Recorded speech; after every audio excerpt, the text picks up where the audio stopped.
And then VJ Day, that was the kicker. As a matter of fact, Mary Jane, my wife, as a youngster, she was in New York visiting friends, and she went down to Times Square and celebrated VJ Day. VJ Day I celebrated in the Haven with a bunch of neighborhood guys. We just went, and we were young, but we were drinking beer, and I had never drank beer before that and didn't care for it after that either. I didn't care for it. I'd rather have a Coke or a vanilla milkshake, you know, back then. Little did I know that I was going to join the service. Louis, of course, my brother Lou, went in after me. The war ended in Europe, I think, when he arrived there.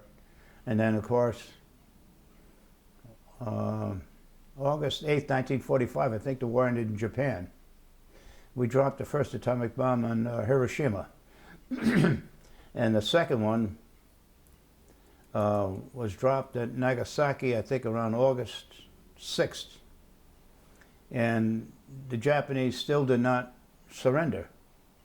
And we said, if you didn't, we'd drop another bomb. And America did drop another bomb. And I think it wasn't an atomic bomb, it was called a plutonium bomb. It was plutonium that they dropped over Nagasaki. And what happened there is, I had gone to Nagasaki, incidentally, after I arrived in Japan after the war was over. The citizens of Nagasaki said that they were spared a lot of the effects of the atomic bomb because Nagasaki is a series of hills and valleys, and when the atomic bomb fell, it landed just above one of the enclaves of the hills, and when it exploded, it did this and went up. It hit the sides of the mountains and went up instead of out like it did in Hiroshima, forming like a tornado. Instead, it went up and then out, you know. So it wasn't as devastating as it was in Hiroshima, but Nagasaki did get really slaughtered with the bomb, you know. And, you know, before that, they I think they experimented with the bomb in Tinian and in Mexico. Somewhere in Mexico, they were experimenting with the atomic bomb, and I think as in Tinian, they had an explosion there with one, but then they had both the atomic bomb and the plutonium bomb, and you see, we were planning the invasion of Japan. The war was over in Europe, and they were having fellows coming from Europe, amassing for the intended invasion of Japan, which was going to be on Kyushu Island, the southern tip of Japan. And it would have been, they were telling us, an invasion is going to be devastating. It would be a horror on both sides. The losses would have been tremendous, horrible. And what happened is that we did get the atomic bomb to a point where it was going to be used. And I believe the Air Force dropped pamphlets over Japan saying that if you do not surrender, we have this bomb of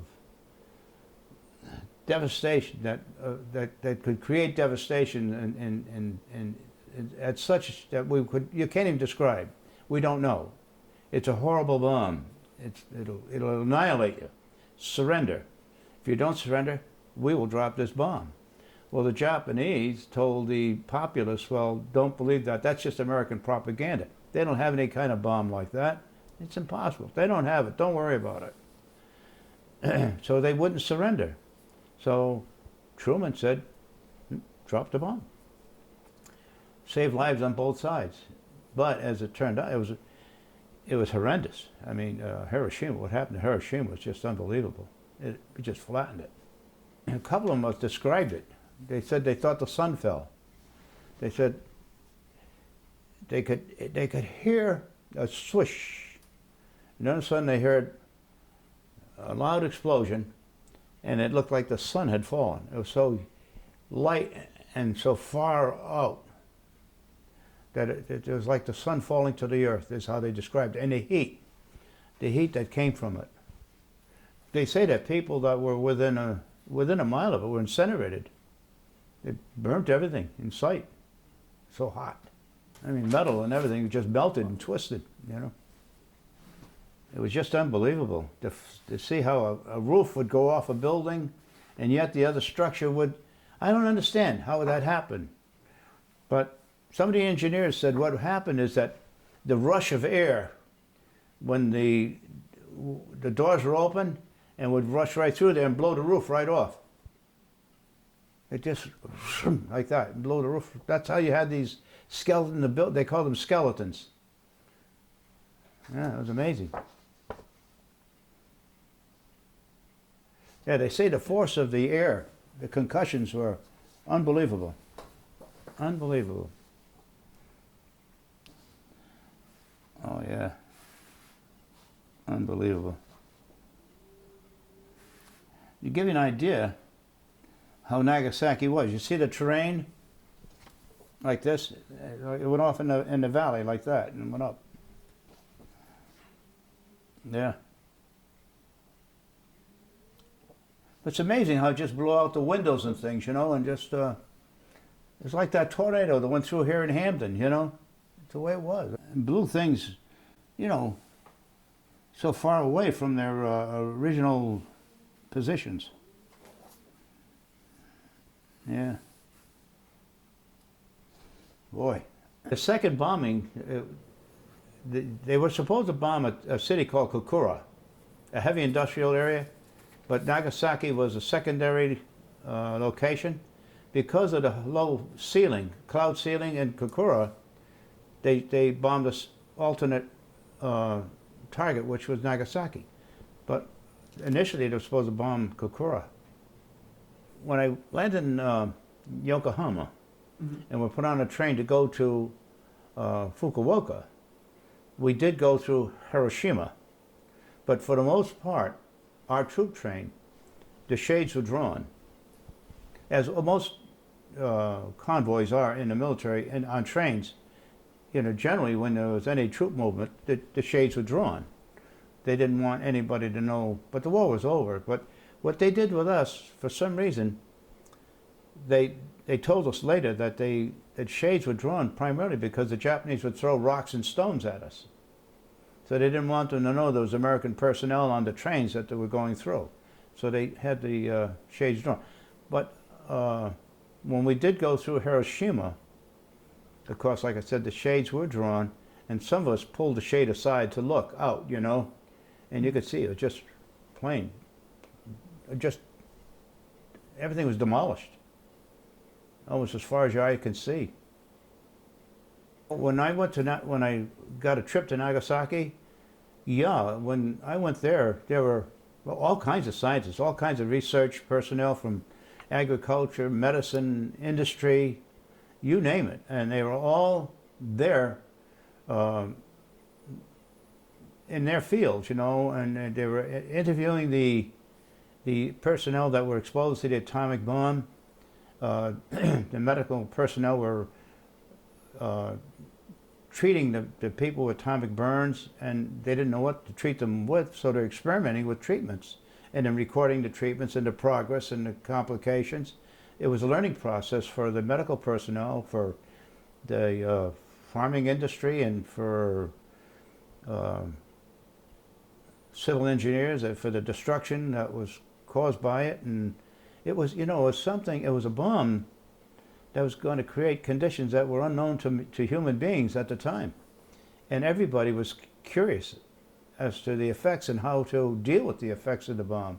And primarily it was in the medical field, where they didn't know if the atomic bomb burns were actually treatable, and how to treat them, and what the complications would be, and what the after effects would be, and what the after effects would be generations after. So they were interested in young pregnant women, for instance. They were anxiously trying to seek them out and get their identification and follow them through their pregnancy and after the birth of the pregnancy.